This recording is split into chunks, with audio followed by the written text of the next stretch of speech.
Um, I thought I'd tell you a little bit about why this person mattered to me at all. But it was in the late 80s, maybe the early 90s, and I was at Lakewood Presbyterian Church, and we were going to do our religious heritage, and each Wednesday night there would be a program about some aspect of Presbyterianism, and you do John Knox one week, and then John Calvin, and then Peter Marshall, and they asked me if I'd do one, and I'm thinking, what am I going to do? So I started researching the Huguenots, for goodness sake. They were Calvinists. Their basic religious tenets were the same as the Presbyterians, and they were in Jacksonville, which was an incredible coincidence in my mind.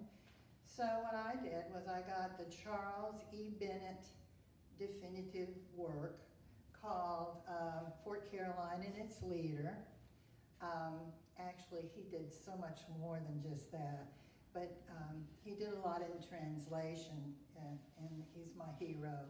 I love Charles E. Bennett. He was an incredible representative, U.S. representative for Jacksonville, and he had, had polio during the war, and never was able to walk after that. But despite that, he was a leader in our community, and he translated all this stuff about the Huguenots from the French. And I'm like, does the man sleep? I mean, it was really incredible that he could do all of these things.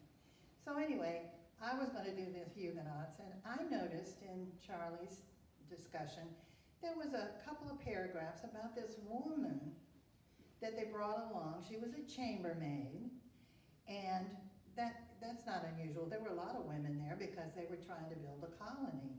8 babies were born there, by the way, and they predate Virginia Dare. So there you go. By almost 20 years, I think. In any case,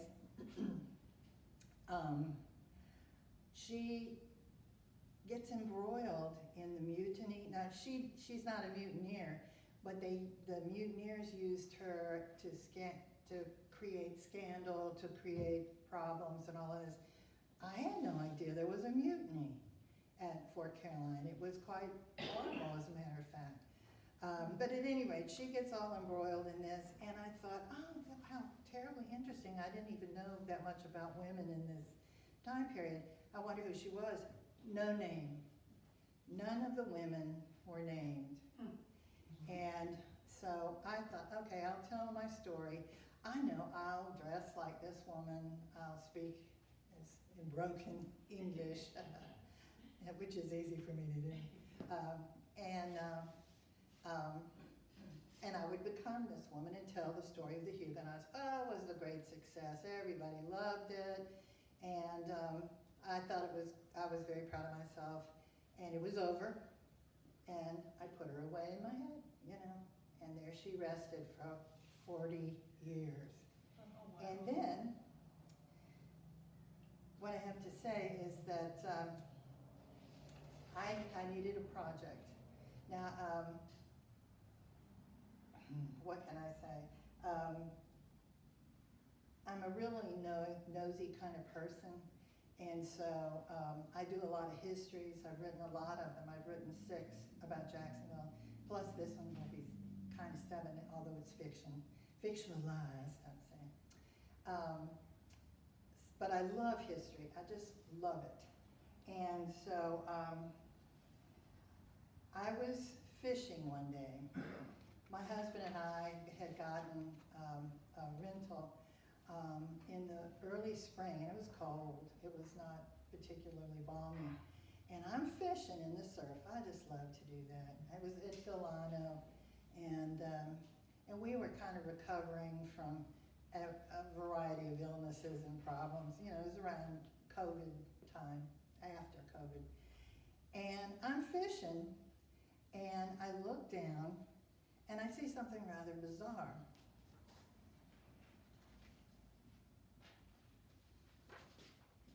I'll have to pass it around. It's this little teeny tiny piece of pottery. It's blue and it's got drawings or a pattern on it. And I'm looking at this and I'm going, ooh, I'm hearing dollar signs, you know, in my head. I'm thinking maybe this is from a Spanish galleon or something exciting like that. So I called the St. Augustine Historical Society and I said, I've got this shard of ceramic, something. Can I bring it in and have you look at it? And they said, well, just send us some pictures. So I sent them all different angles, and when I did, he said, well, I got good news and bad news. It's very old. It's at least 100 years old, maybe 120. He thought it was probably 1900, and it's kind of a china. And, am I loud enough? I gotta turn it up. Oh, sorry. Anyway, I was excited. It got me all jazzed up, you know. This was really a lot of fun. So I started thinking, after I cleaned my fish and I'm having my glass of wine on the deck, which one is what to do at the beach. And I thought, oh, probably a teenager took his grandmama's plate down to the water and broke it and just threw it in. And then I thought, no, maybe it was one of those houses that had fallen in during any of a number of hurricanes, and the dishes were still in there, and so they were gone. Or it could have been a shipwreck, because there are a lot of shipwrecks out there, finally giving up its booty, whatever. Or it could just be trash that finally just filtered its way onto my foot, you know. So while I'm sitting there, drinking my wine and thinking all these things, it was almost, I had an epiphany is what it is. It was like a baseball bat hit me in the back of the head. I went, oh my gosh, this is amazing. I could tell the woman's story and through her eyes tell the story of the Huguenots. And that would be a great history, you know, blah, blah, blah. I was so excited. Well, History Press was not interested. They do not do fiction. They just don't. And I said, well, I would do it carefully. I would be accurate. And they said, we just don't do it. I said, okay. So, at any rate, I went ahead and did it and was able to approach the Florida Historical Society Press. And I was so thrilled that they accepted the manuscript.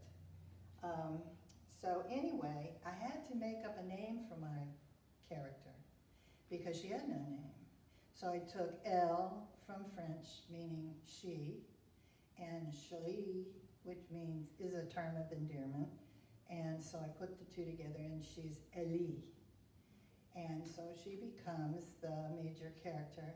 And I just tell the whole story using a lot of René Laudonnière's works. As a matter of fact, I noticed he's mentioned in the room over there and with the Navy, you know, because he comes and forms the colony. Ribot gets a lot of the credit because he put up a column, which I'll show you in a minute. He didn't put it up, but I'll show you in a minute. You know, Ribot gets all this credit, Laudonnière does not. And it might be because it was not successful. You know, it was really a horrible tragedy all the way around. Excuse me while I try to manage myself here.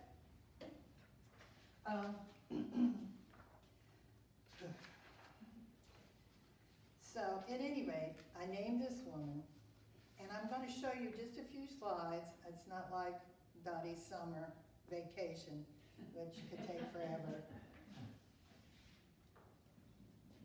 All right, let's see. Is this the next?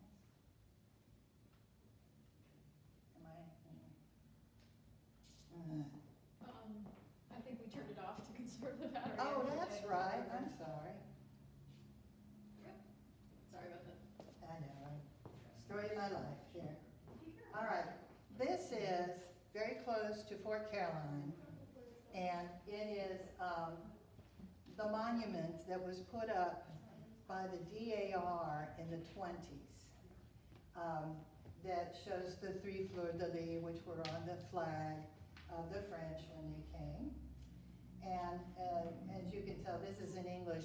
This is not what the French would have put up, but it's basically, you know, they recognized that Ribot had done this. And as you can see, it's huge. Oops, let me go back a second.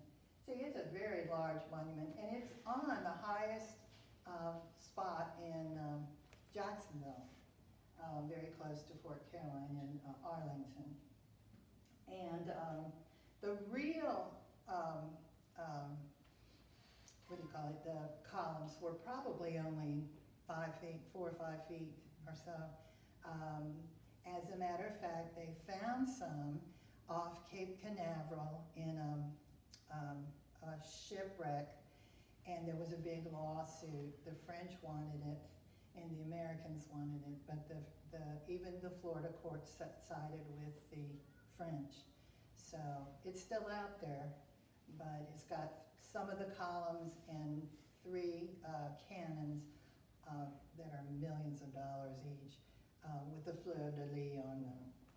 Anyway, and I just kind of wanted to give you a bit of a background. This is, we think it's Ribot. He's identified as a French leader. The King of France was 14 years old when he and his mother, Catherine de Medici, decided that they needed to get rid of some of these Huguenots. Huguenot is a pejorative term meaning conspirator, and the Huguenots were Calvinists. They, you know, it's insulting to be called, I guess it's kind of like being called a Judas, you know, a betrayer. In any case, they were having war in the streets in France. So the king and his mother decided, let's get rid of some of these Huguenots. We'll offer them freedom of religion if they would go and form a colony over in this new world that the Spanish think they own, but we're going to take it. So here is René Laudonnière. He was on both expeditions. He went on the first one with Ribot, left the column, went to South Carolina, put another column, and then they went back to France. In the meantime, Ribot gets arrested and is in a English jail. I have no idea. I've searched quite a bit to figure out where he was in jail or why. So René was the logical person to send. He's a bit of a dandy, as you can see. Now, this is Laudonnière and Sartorinia. It's a very difficult name to say. Let me say it again. Sartoriona, sorry. He is the chief of one of the friendliest tribes of Timucuan Indians, very close to where these people landed, the French landed. And when they got there, the column that the French had left was practically being worshipped. There were garlands of flowers all over it and sacrificial foods and such at the base. It was kind of bizarre, but they really liked the French, apparently. And they shared their food. As a matter of fact, when it got really critical, what the French didn't know is the natives go further inland during the winter months to be warmer and to a more substantial lodging, and they were gone. They just weren't there. So at any rate, that was bad for the French. They had to seek food elsewhere. One of the problems, if you'll notice these clothes, I think Laudonnière thought that he would be able to sell these clothes and barter. You know, he didn't realize that you really need to plant some crops and have some food and learn how to shoot guns and things like that. Oddly enough, most of the Huguenots that came were artisans. They were clockmakers and carpenters and blacksmiths and musicians. They had tons of musicians. They lived in cities. They knew nothing about shooting anything. They knew nothing about planting anything. So that right there, the deck was stacked against them. But they didn't know any better. And this would be what they'd see. I just took a picture of what it looks like over there. It's just, can you imagine trying to go through this kind of stuff? I just can't imagine it. And that's what they would have to do. Here's the flag that would have flown, and that's probably one of the first things they would put up. Now, Fort Caroline is having a terrible problem with flooding, and they are going to move the exhibit higher up because it keeps flooding and all their displays are destroyed. So, and it really wasn't a real fort like Castillo de San Marco is, you know, that's a very, I mean, people lived in that. This is just a facsimile, and it's a third the size of what would have been there. And they think the real fort would have actually been somewhere out in the river because the tidal surges have changed the landscape. You know, it does that. Well, it was 1564. That's a lot of years of tides. Ooh, excuse me. So at any rate, they probably planted the flag, and then they had a worship service. The first Thanksgiving ever. I mean, they didn't eat anything, of course. They were, you know, just so busy. And they began to build a berm, actually 3 of them in a triangle. And then I didn't know this until I started visiting other fortresses in the United States, that's a very common kind of fort. You know, it's good for fighting. You know, you can lean up against it and shoot out, and you're protected. And now this has got a cement wall in it. They didn't have that, I don't think. But anyway, they built their houses inside the fort, and they had many houses outside the fort. They also had this kind of a dike thing. This is totally decoration. It serves no purpose that I can see. It certainly wouldn't keep anything back. As a matter of fact, I think you can see underneath it, you know. Let's see, sorry. Okay, I'll get, no, let me see if I can do this here. This is a facsimile of the actual arch that they had where the doors would have been. And there's a drawing of it inside the book on the first page. There's a map, so you can see Moyne. He was the artist who did all these drawings. And he probably had to do them from memory because when the fort was attacked by the Spanish during that hurricane and everybody was killed, they burned all the papers. They burned the Bibles, they burned the songs, they burned anything and everything that they had. So he had to remember it in France. Okay, let me see. Oh, this cannon, I love this cannon. It's drawn exactly its place where it was drawn on the map. Now the way I look at it, it looks like he'd be shooting himself. Don't you think? Because, I mean, it's right in front of the gate, but if he shot a cannonball from there, it would land in the fort or tear down the wall, you know, so I don't know. But the Boy Scouts made this. I thought that was neat. Now, I don't know that they made it themselves, but they certainly paid for it and sponsored it and all that. And this is the way out of the fort. And of course, there's a little oven. They tried to do most of their, you know, long-term cooking outside of the fort. And it's a closer view. And as you can see, it's getting a little shabby. It really is, because it keeps getting flooded, you know. As a matter of fact, when I was there, there's an awful lot of water.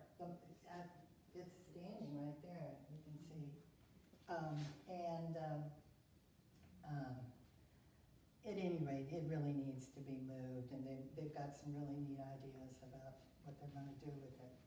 Okay, let me see. Now this was a display that they have. The natives taught the French how to thatch roofs with palmetto, and this would be how they would do it. And this is also a place where, let me say his name right, Satoriona would have sat and monitored these people that were in his domain. They liked these French, but they didn't trust them. So anyway, and so here we are. Ta-da, here's the story, and now you can kind of get a visualization of the whole thing. What I would want to say is that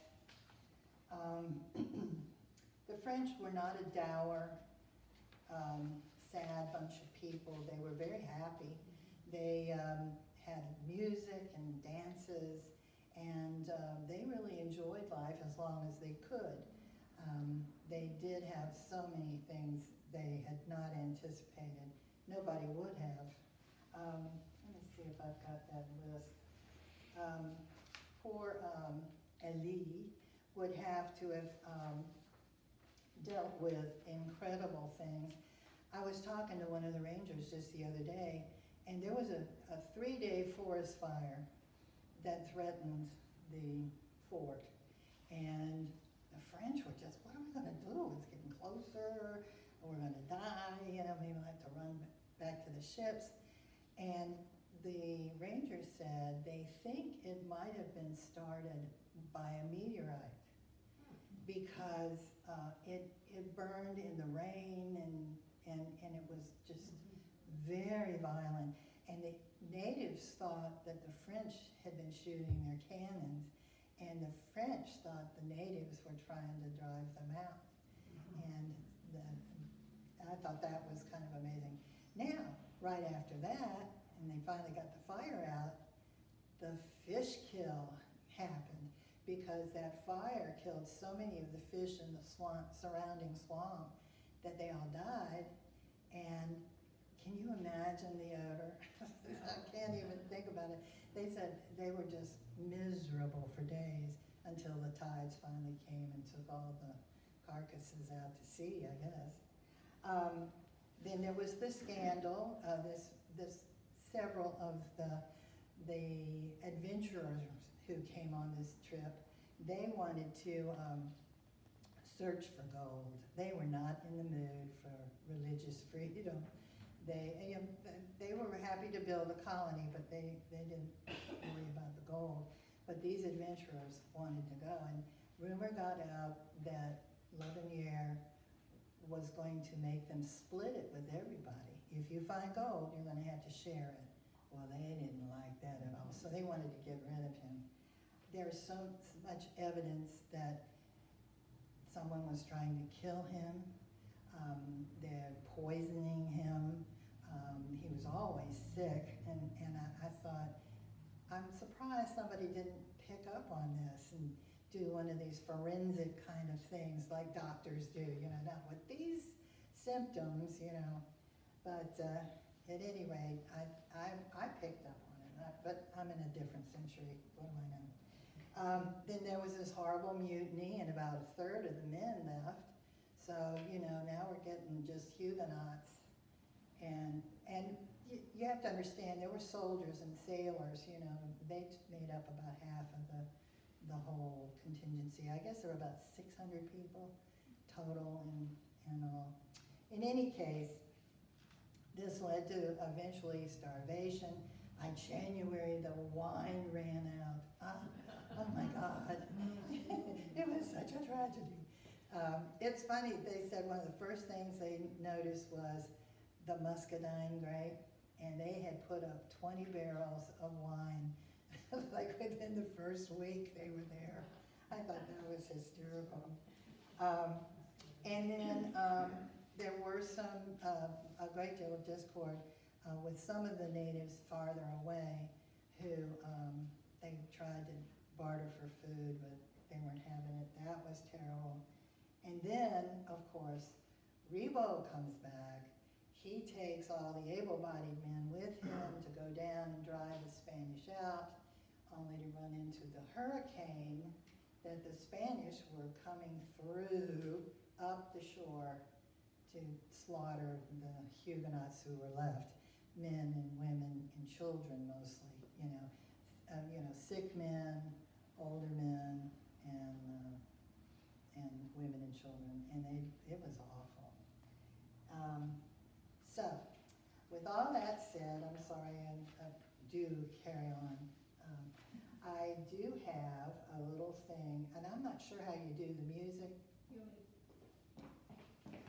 I was doing research when I found that there was a composer by the name of French Huguenots who set the, I think it needs to be louder.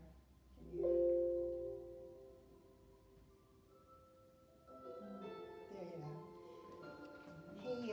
go. He set the songs to music, and the songs were written in French, which was heresy, if you can imagine, because everything had to be in Latin in the Catholic Church. So he eventually is killed in the St. Bartholomew Day massacre.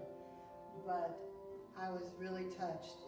My choir master, Carl Marucci, was able to find the music for me.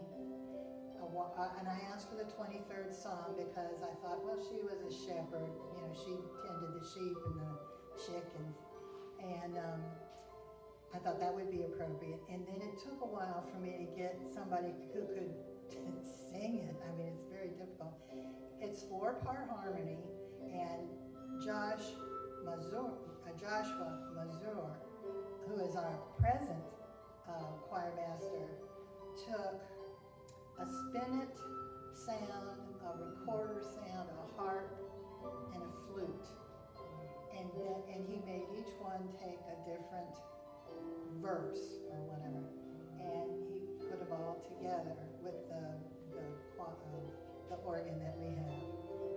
And it just really brings tears to my eyes to hear it, Because there were stories that the natives learned these songs and would sing them in the distance. And I thought, isn't that just touching that somewhere in Jacksonville that song's floating around, So anyway, it's all in the story, and hopefully you will enjoy it.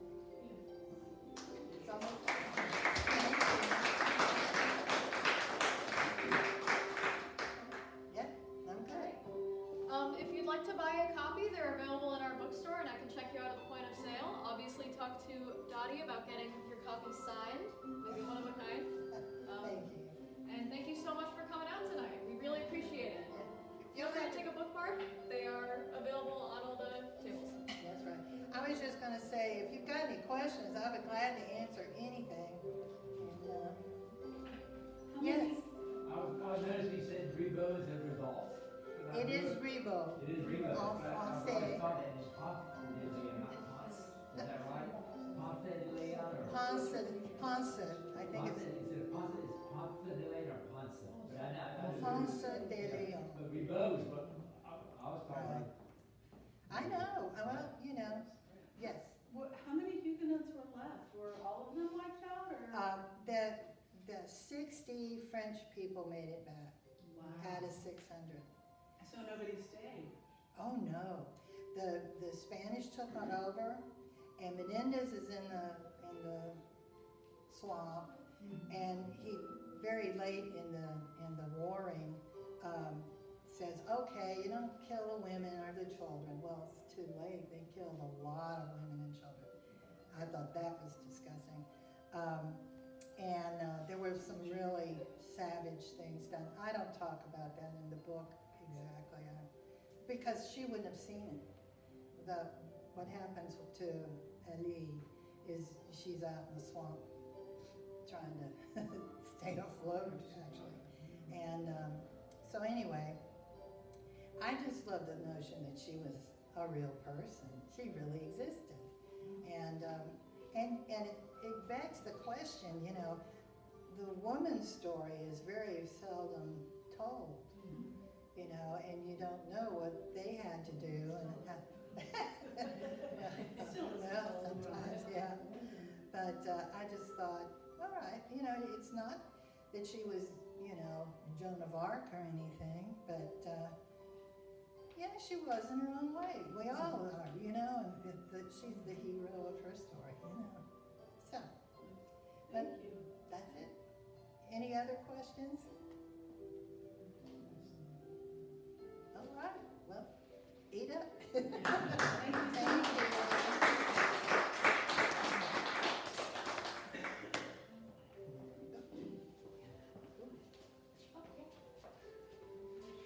And if you want to see my shard. Everybody go through that chart. Oh, sweet. Isn't it sweet? See, you've seen that pattern, haven't you, somewhere or other? They're supposed to. I think most of the time they don't even apply that. Isn't it pretty? I was thinking, gosh, I could use a set of those. And I got one. No, I stand in the, you know, knee deep. And she's gonna stop. Yes. Isn't that sweet? I think they are in the. Oh, that's really weird. You know, there's one thing I should have told.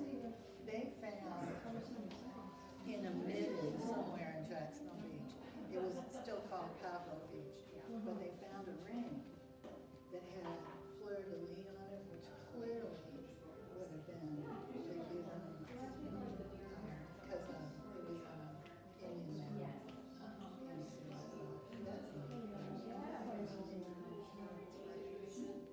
I know, I have that little handy dandy sandwich bag, which keeps everything fresh.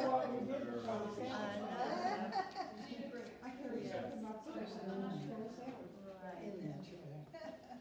Does Fletcher need all of those books from you tonight? We need more books, Yeah, Miss what will Fletcher. happen? Buying from straight from you. If you want to, oh, yeah. You may, I will give them to you, and then you order the number that you say, All right. and then you'll get them back to me. Yeah, I checked the History Press website and I couldn't get the page up to buy It's, more. it's the Florida Historical Society. Yeah. Oh, I had the page bookmarked and oh, now I see, now okay. it's like a dead link or something. So I don't know if they're I've doing got, web maintenance I've got a or. card, what was I gonna show you? Give me Oh, some the books. books. So I'll just tell John about the number. That happens to me all the time. Alright, you're good too? Cash or card?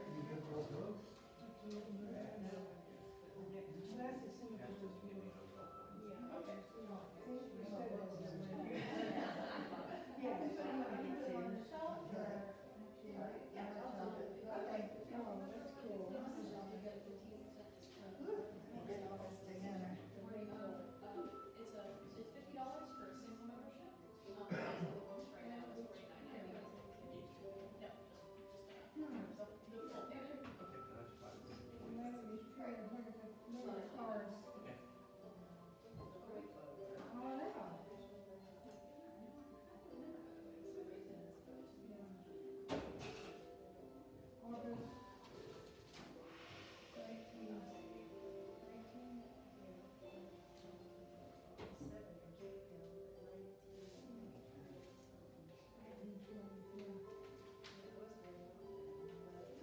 Okay, now you're tap, sorry.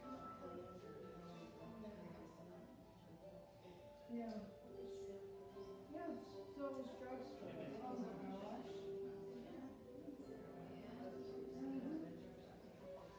We have to have some of us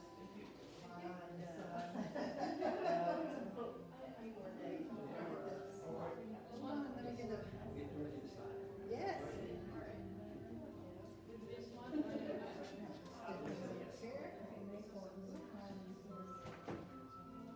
So you have a copy for us, and I'm gonna see my brother in Gainesville this weekend. We meet up for his game, Cool. and his wife has a birthday in a couple weeks.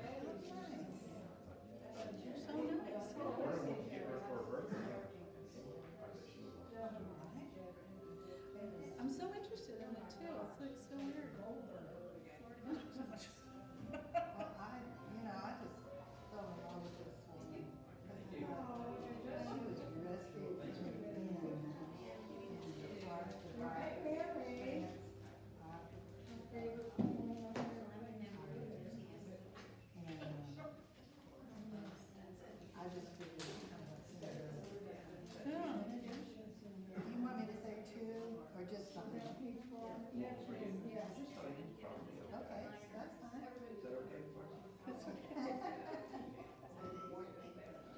dog in town. They were sorry they couldn't be here. They took off on work vacation today. We got that straight. You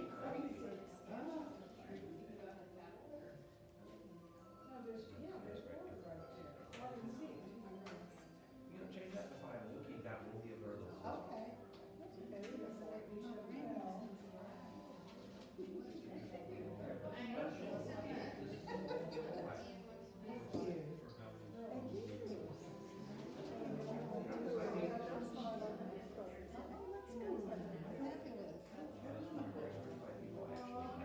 Isn't that nice? That's so nice.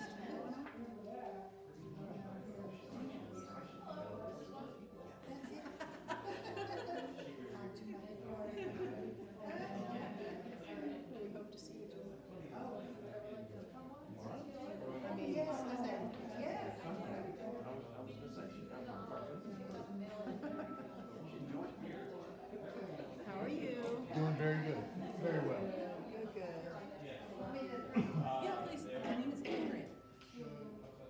And she's with our ID. Thank you so much. Very interesting. Thank you guys for coming. Sure. I must be directed to the outside people. So I have to ask a silly question. So who plays the harp? Plays the harp.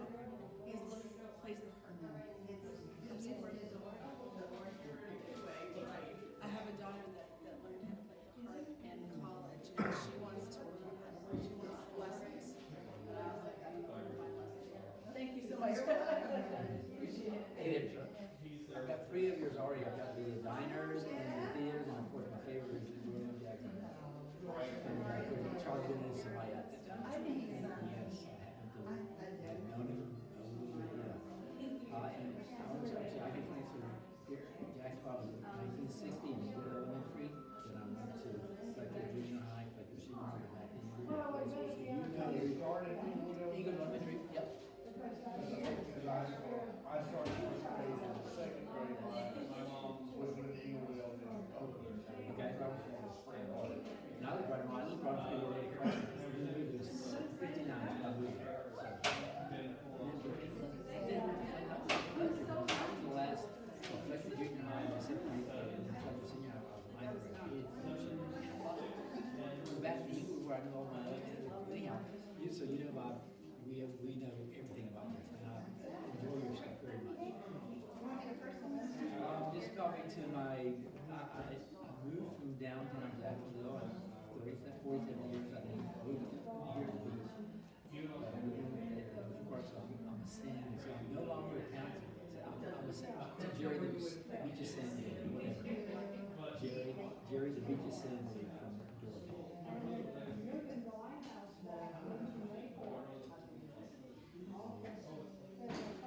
Sandbilly, instead of beach bug. Exactly. I haven't heard that yet. You're from Dorothy.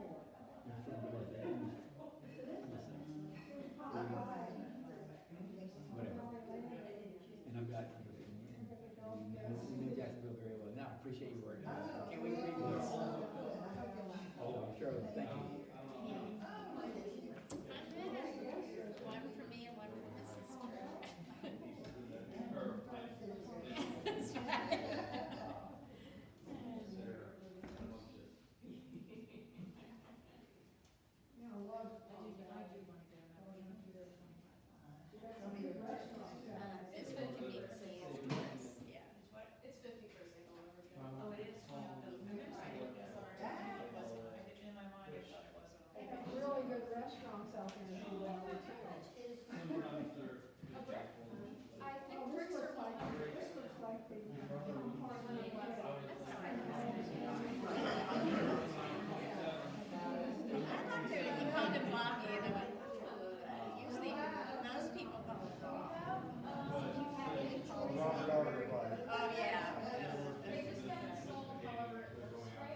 Okay. personalize it?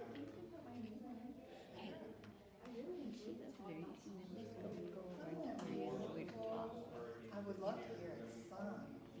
And it's all in French, so, but so we'll have to, it's so complicated.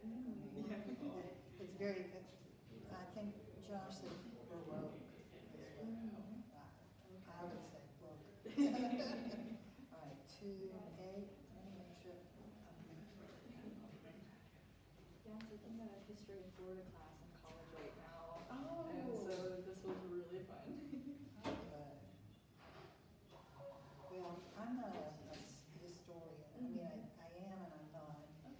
I'm not, you know, like the but She what I struggled, found. she struggled for accuracy. Yes, I do. I mean,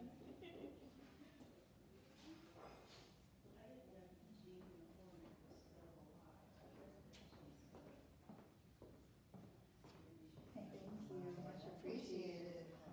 Good choice. Oh, Can never have too many bookmarks. Thank you. Enjoyed that very much. I'm Thank Doris's you. husband. It was very nice. Thank you. Yeah, we go way back, you know, Duval County folk. Thank you. Duval County school folks. Because you taught at Fletcher, right? I was at Fletcher for about 40 years, yeah. 4? 40.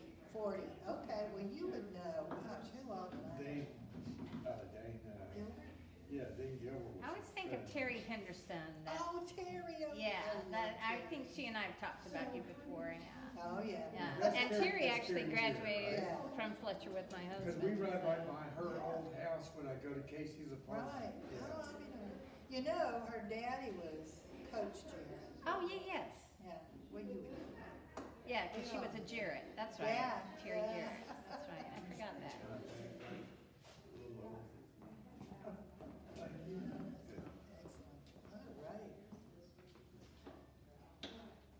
So what's the plans? I don't know. All right, and you take those 10? Yes, it was 10. Mm-hmm. All right, I'll let them. Okay, perfect, well, that's wonderful. Good. They'll sell. People like them. Good, glad to hear. This is your pen. Is this yours? No, I think that was, I'm so excited to have some fiction in the bookstore. good. It's been ages since we had Oh, I know a true fiction story, not just Yeah. a history book that has fictional elements that is only fictional because of the questionable research behind it. Like, it's nice to have real historical fiction, real researched historical fiction. Thank you, appreciate it.